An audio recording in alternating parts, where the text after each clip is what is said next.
Es gibt eine Regel im Meer. Sie gilt, seit es Jäger gibt. Wer tötet, braucht Zähne.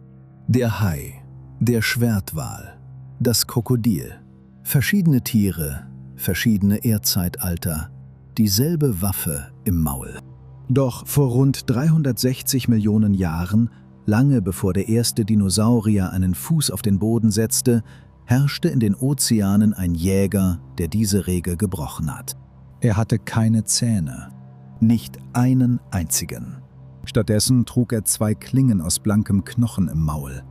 Sie schliffen sich bei jedem Zubeißen selbst nach, wie die beiden Hälften einer Schere, die einander scheren. Je öfter er tötete, desto schärfer wurde seine Waffe. Und sein Kiefer riss in 20 Millisekunden auf.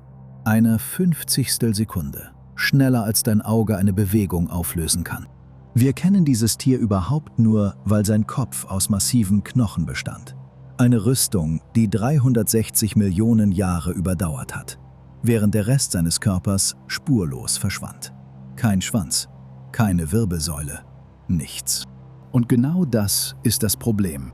Denn fast alles, was du über dieses Tier zu wissen glaubst, wie groß es war, wie hart es zubiss, wie es jagte, ist in den letzten 3 Jahren zusammengebrochen. Sein Name ist Dunkleosteus. Und je genauer wir hinsehen, desto weniger wissen wir über ihn. Um zu begreifen, in welcher Welt dieses Tier lebte, musst du alles vergessen, was du über die Erde weißt. Wir sind im Devon. Man nennt es das Zeitalter der Fische. Und der Name ist kein Marketing. Es gab keine Dinosaurier, es gab keine Vögel. Auf dem Land kochen Milben, Spinnentiere und Tausendfüßer durch niedriges Grün, und die allerersten Wirbeltiere begannen gerade erst an den Rand des Wassers zu tasten. Alles, was groß war, alles, was zählte, war im Meer. Und es war ein anderes Meer. Der Meeresspiegel lag um mehr als 100 Meter höher als heute. Halbe Kontinente standen unter Wasser, überflutet von warmen, flachen Schelfmeeren. Wo heute Ohio liegt, lag ein subtropischer Ozean. In dieser Welt hatten die Panzerfische, die Placodermen, etwas geschafft, das vorher noch keinem Wirbeltier gelungen war. Sie hatten die Spitze erobert. Zum ersten Mal in der Geschichte des Lebens war das gefährlichste Tier im Wasser kein Gliederfüßer mehr, kein Kopffüßer, kein Riesenskorpion. Zum ersten Mal war der Jäger an der Spitze einer wie wir. Ein Wirbeltier. Dunkleosteus war der Höhepunkt dieser Linie. Und um zu verstehen, was ihn so tödlich machte, müssen wir uns die Waffe ansehen, die er statt Zähnen trug. Denn hier fängt die Sache an, seltsam zu werden. Ein Zahn ist eine großartige Erfindung. Er wächst nach, er sitzt einzeln, er kann brechen, ohne dass alles verloren ist. Dunkleosteus hatte nichts davon. Er hatte Gnatallplatten, massive Knochenplatten direkt am Kiefer, ausgezogen zu fangartigen Spitzen und langen geschliffenen Kanten. Und jetzt kommt der Teil, den fast jede Dokumentation falsch erzählt. Du hast wahrscheinlich gehört, Dunkleosteus habe den stärksten Biss der Erdgeschichte gehabt. Stärker als ein Tyrannosaurus, stärker als ein weißer Hai. Das ist falsch. Die Studie, aus der diese Legende stammt, kommt auf gut 5300 Newton an den hinteren Klingen. Ein Salzwasserkrokodil, das heute in Australien in einem Fluss liegt, bringt über 16.000 Newton auf. Das Dreifache. Ein Tyrannosaurus lag noch weit darüber. Dunkleosteus hatte nicht die größte Kraft. Er hatte den größten Druck. Denn Kraft ist nicht, was tötet. Was tötet, ist Kraft geteilt durch Fläche. Und Dunkleosteus konzentrierte seine gesamte Beißkraft auf die winzige Spitze einer Knochenklinge, auf eine Fläche kleiner als dein Fingernagel. Dort entstand ein Druck von rund 147 Megapascal. Er war kein Nussknacker, er war eine Guillotine. Damit schnitt er durch den Panzer anderer Panzerfische, durch die Schalen von Ammoniten, durch alles, was das Devon an Rüstung zu bieten hatte. Und weil die beiden Klingen bei jedem Biss aneinander vorbeischerten, legten sie dabei permanent eine frische Schneide frei. Ein Tier, das seine Waffe schärfte, indem es sie benutzte. Und dann ist da noch die Geschwindigkeit. Stell dir das flache, trübe Meer über dem heutigen Ohio vor. Schwebstoffe im Wasser, Licht, das in Schlieren von oben hereinfällt. Ein anderer Panzerfisch treibt über dem Schlamm, langsam, in Sicherheit. Er trägt schließlich eine Rüstung. Er sieht nichts kommen. Er hört nichts. Vom Aufreißen des Mauls bis zum geschlossenen Kiefer vergehen 50 bis 60 Millisekunden. Eine 20. Sekunde. In der Zeit, die du brauchst, um einmal zu blinzeln, hätte Dunkleosteus zweimal zugebissen. Es gibt keine Flucht vor so etwas. Es gibt nur ein davor und ein danach. Und das Verrückteste daran, wir sind nicht mehr sicher, ob diese Zahlen überhaupt noch gelten. Um zu verstehen, warum, musst du wissen, wie dünn unser Wissen wirklich ist. Alles beginnt im Jahr 1867 an den Klippen des Eriesees in Ohio. Ein Hotelbesitzer namens J. Terrell, kein Professor, kein Forscher, ein Amateur, findet dort etwas im schwarzen Schiefer, das aussieht wie eine Rüstung. Der Staatsgeologe John Strong Newberry beschreibt den Fund und tauft ihn nach seinem Entdecker. 6 Jahre später verbrennt Terrells Sammlung fast vollständig bei einem Brand. Es dauert bis in die 1960er Jahre, bis die entscheidenden Fossilien ans Licht kommen. Und sie kommen ausgerechnet durch eine Autobahn. Beim Bau der Interstate 71 schneiden die Bagger quer durch den Cleveland-Schiefer. Und das Cleveland Museum of Natural History nutzt zum ersten Mal überhaupt einen Passus des amerikanischen Autobahngesetzes, um Fossilien aus einer Baustelle zu bergen. Daraus wurde die größte Dunkleosteus-Sammlung der Welt. Über 600 Exemplare. Und trotzdem 600 Exemplare und wir haben immer noch keinen Körper. Was in diesem Schiefer erhalten ist, sind Panzerplatten, der Kopf, der Schulterpanzer. Dazu eine kurze Serie von Wirbeln, ein paar Beckengürtel, der Umriss einer Brustflosse. Alles hinter dem Becken fehlt. Vollständig.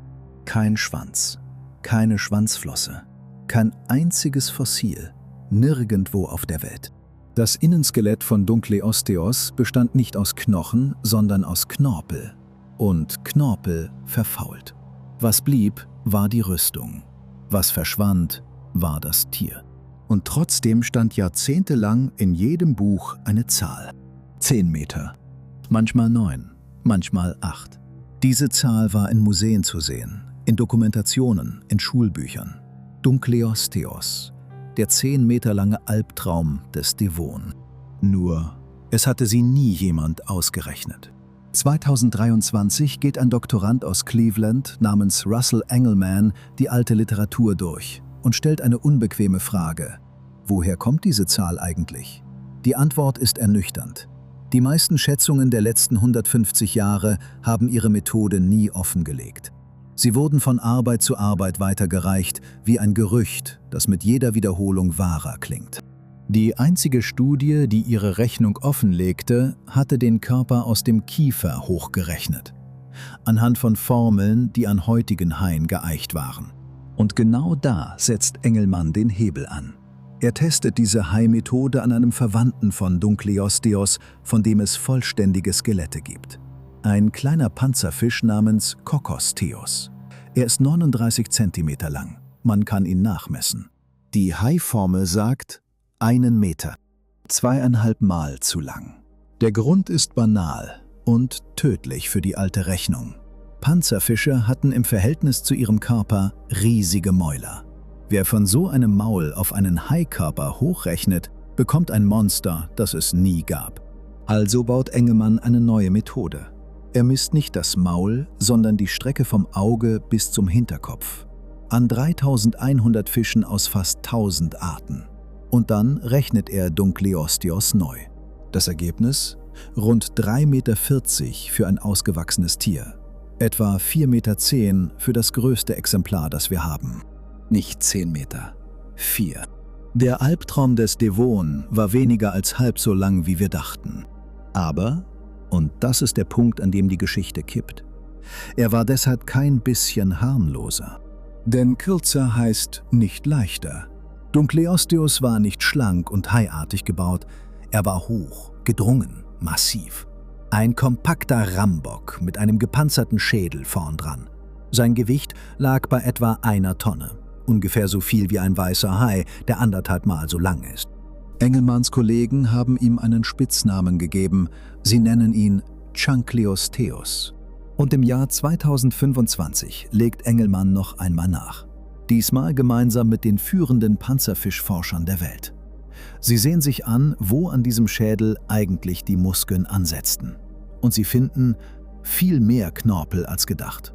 Der große Kaumuskel saß nicht dort, wo man ihn angenommen hatte. Womit die berühmte Bisskraftzahl, die 5300 Newton, die auch ich dir vorhin genannt habe, auf einem Muskel beruht, den es so vielleicht nie gab. Die Studie sagt es selbst. Die Bisskraft muss neu berechnet werden. Bis heute hat das niemand getan. Es gibt im Moment keine gültige Zahl für den Biss des berühmtesten Räubers der Urzeit. Je genauer wir hinsehen, desto weniger wissen wir. Und damit sind wir bei dem Teil, den die meisten Videos über dieses Tier weglassen. Bei dem, was die Wissenschaft nicht beweisen kann. Wir wissen nicht, wie er von hinten aussah. Der gesamte Körper hinter dem Becken ist unbekannt. Jeder Schwanz, den du je auf einem Bild von Dunkleosteus gesehen hast, ist eine begründete Vermutung. Der Forscher, der die aktuelle Rekonstruktion gezeichnet hat, nennt die Schwanzflosse selbst den spekulativsten Teil der ganzen Arbeit. Wir wissen nicht sicher, ob er seine Beute ansaugte. Das galt lange als ausgemacht.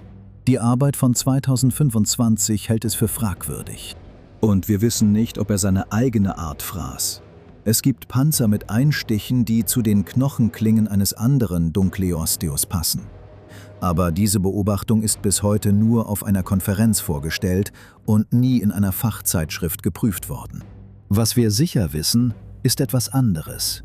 Und es ist unangenehmer, als jede Bisskraft es wäre. Man findet bei seinen Fossilien immer wieder Klumpen aus halbverdauten Fischknochen, ausgewürgt. Dunkleosteus hat die Knochen seiner Beute nicht verdaut. Er hat sie wieder ausgespuckt. Er hat gefressen, was er wollte, und den Rest liegen lassen. Bleibt die eine Frage, auf die du die ganze Zeit wartest.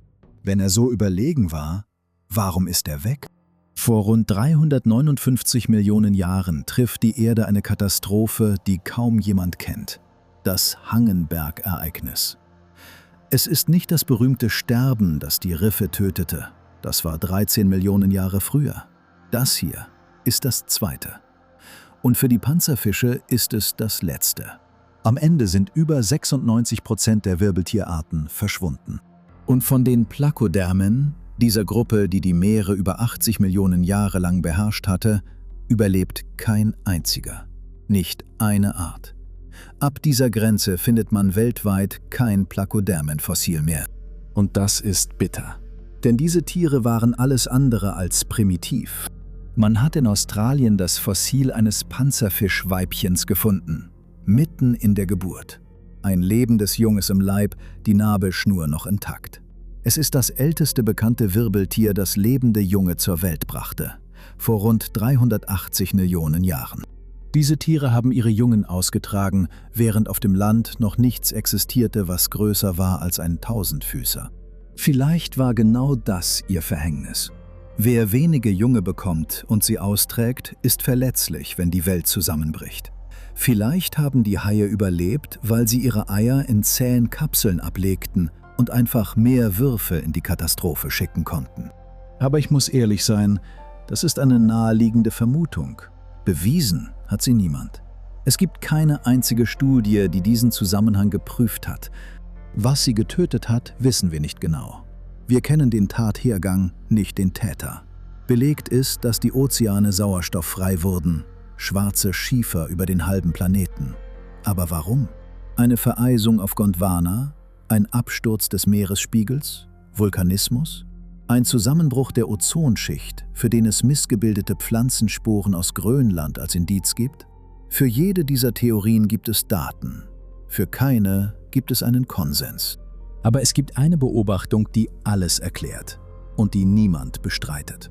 Nach dieser Katastrophe schrumpfte das Leben. Über 40 Millionen Jahre lang blieben die Wirbeltiere klein. Die Haie, die vorher Randfiguren gewesen waren, überlebten und sie waren winzig.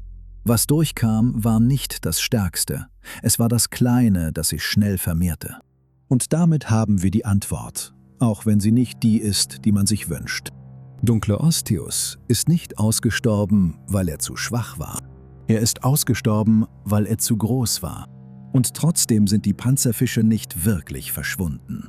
Denn nach allem, was wir heute wissen, waren sie keine abgeschlossene Seitenlinie. Sie waren die Wurzel. Aus dieser Gruppe ging alles hervor, was heute einen Kiefer trägt. Jeder Hai, jeder Fisch, jedes Krokodil. Und du. Der Kiefer, mit dem du heute Morgen gekaut hast, ist eine Erfindung aus dieser Verwandtschaft. Dunkleosteus ist nicht dein Vorfahr, aber er ist dein Cousin aus einer Familie, die vor 360 Millionen Jahren das Töten erfunden hat. Der einzige, der wirklich endgültig weg ist der Riese selbst. Und das Seltsame ist, er war nicht einmal der Anfang vom Schlimmsten. Er stand ganz am Beginn einer Reihe. Denn je weiter du in der Zeit zurückgehst, desto fremder wird das Meer.